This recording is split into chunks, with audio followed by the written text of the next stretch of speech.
troisième fils naïe, Ezalaki, Moïse. C'est que Moïse a présenté alliance Mobimbabo Kanyaka la bien-aimée.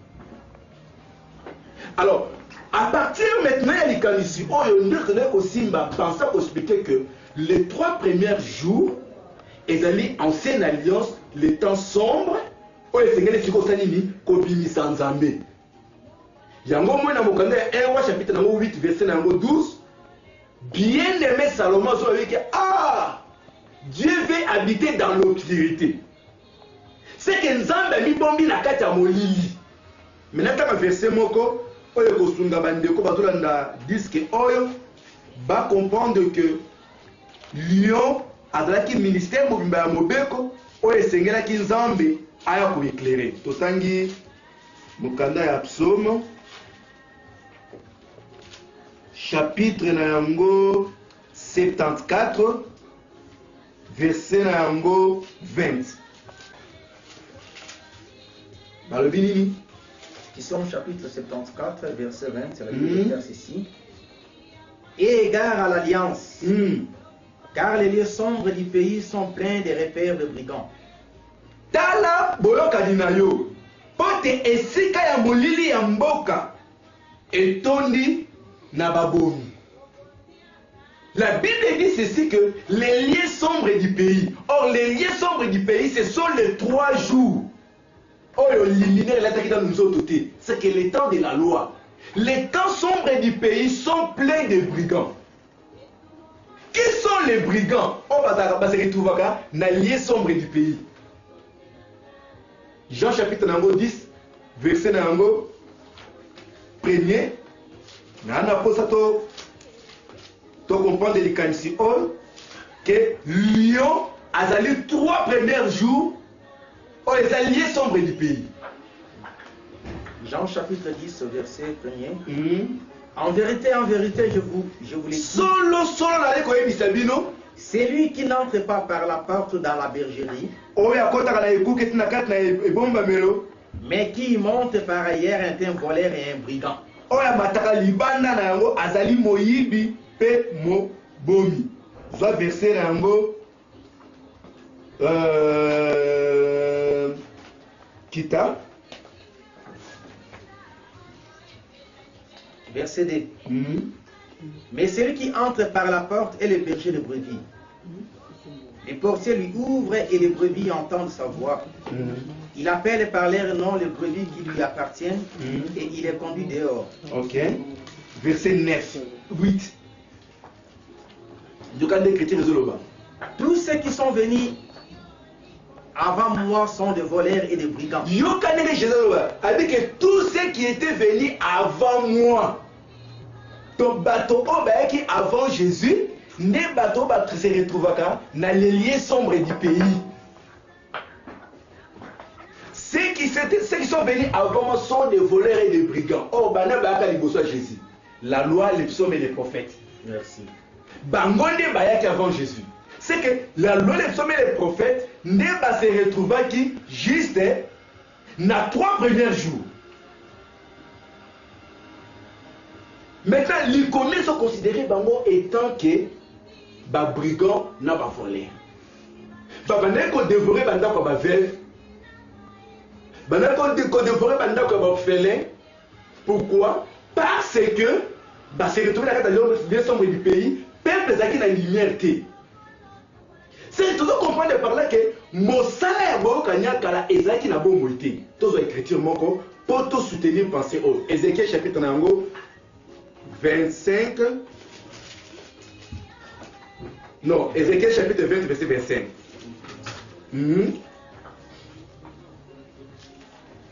Ézéchiel 20 25, la Bible déclare ceci. Je leur donnais aussi des préceptes qui n'étaient pas bons. Et des ordonnances par lesquelles ils ne pouvaient vivre. Donc, Nzamba zolo banzera mosako Ézéchiel que Nzambe apesa ki bango ba précepte ba ordonnance o ezala ki malamu te pote ba bikate. Frère, si les gens des temps de la loi qui étaient considérés comme étant Israël, peuple d'Aba Ponaki, batamona mobeko bakoki ko bikela mobeko te. Et puis mosakoli azoloba ke baoyo bayaki avant ye baza bamiyibi mpe babrigand naye kotanga écriture nzambe azoyeke no mobeko apesaki bango ezalaki malamu te mpo bavivre te. C'est alors que tu comprends par là que l'ancienne alliance n'a entérité nango mobimba et que ça bon moyi te. Le ministère de la loi ne peut pas donner la vie. C'est que l'église lelo lisanga bana na nzambe lelo o utrakat na seko o ba otra kozunga kolo na mapata ba koki lisusu kobika na 3 journées sombres te. Et sengele baba bimanakati na molili bako daka tene mutu zoka tata oyiba azovi na kata masumu ezaka soki azali balise koyiba te ayibi nda zaka ta sombre. Non, kobika na molili d'abord c'est vivre dans la loi. C'est que bato bayaki liboso ni ba miyibi, c'est que ezali la loi les hommes et les prophètes na bango nyonso basangai na batei o bazalelo o bazo continuer toujours côté ya l'ancienne alliance. Merci. Romains chapitre 10 verset 4 avant na cause chiko na liu na mie Romains chapitre 10 verset 4 que dit les écritures. Romains chapitre 10 verset 4 la Bible déclare ceci. Car Christ est la fin de la loi. Babite Jésus. Balobi de Christ. Oh, Christ est la révélation. Balobi car Christ est la fin de la loi. C'est que Christ étant le soleil. Oh, et là, Tinsoto, aïe kosukisa, les 3 journées sombres. Les sombres du pays, lumière et bêti à mon zamba bimi na kata molili. Il y a un moment où ça va avec une zamba dans la kata molili. C'est que nous allons comprendre que Dieu habitait dans la loi. Merci. C'est que l'évangile de la grâce, Sangomala Malibela et Bimisi Zamenakat Namolili et les gens ont vu. Témoin l'impossible à Pessibino Yamboana. Que Christ est la fin de la loi. C'est Christ, on dit la révélation n'est suffisante parce que nous avons vu la Katamolili.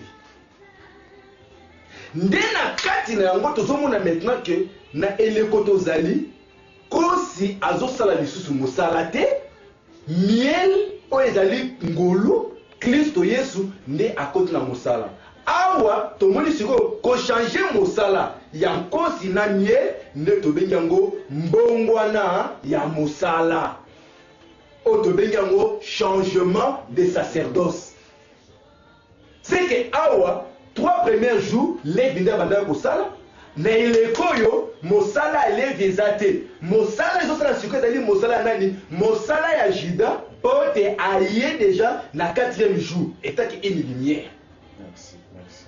Yango komona na 3 premiers jours. Na 4 na Lévi. Pensez moi c'est bon mamaki. David a collé plein de propositions que c'est là qui était. Pourquoi il n'y a pas de propositions? Pour le savoir que non. Bunganga moko ya Jide ekota. Roi Ozias akotumba mbeka. Oye pesemela qui était. C'est là pour d'autant que non, banda pour prédire le changement du sacerdoce. Na eleko tozali bunganga ici changé. Alors eloko liboso otoko na changement de sacerdoce, ezali problème etala ki nini? Etali moto aza kosala. Na eleko oyo Jide na zosala. Lévi a aussi la soute. Mais Lévi, babendeke mopanzi, babesi mosala. Balobia sala. Liboula la ezanani, ezan Nzambe. C'est que Dieu qui était comme étant l'héritage de Lévi. Révélé les bezanakini. Total. Awande tokoti penza na kati ya likambo. Tozui écriture il y a Nombre chapitre 18 verset 20. Nombre chapitre 18. Frère, ce qui bonganga ese bongwani na lisanga ya bana na Nzambe eloko oyo kozala na soute parce que moto azosala mosala aza sous l'évité. Jidana azosala mosala.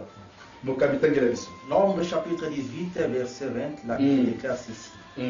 L'Éternel dit à Aaron, tu ne posséderas rien dans leur pays. Et il n'y aura point de femme pour toi au milieu d'eux. kitato eteni moko te kati na bango. C'est moi qui suis ta part Ngai nde nazali teni na yo et ta pe possession libula na au yo milieu des enfants na kati na d'Israël. bana Israël. 21. 21. Je donne comme possession au fils de Lévi Na pesi lokola bozwi na ndako na bana Levi toute dîme en Israël moko na zomi kati na libota ya Israël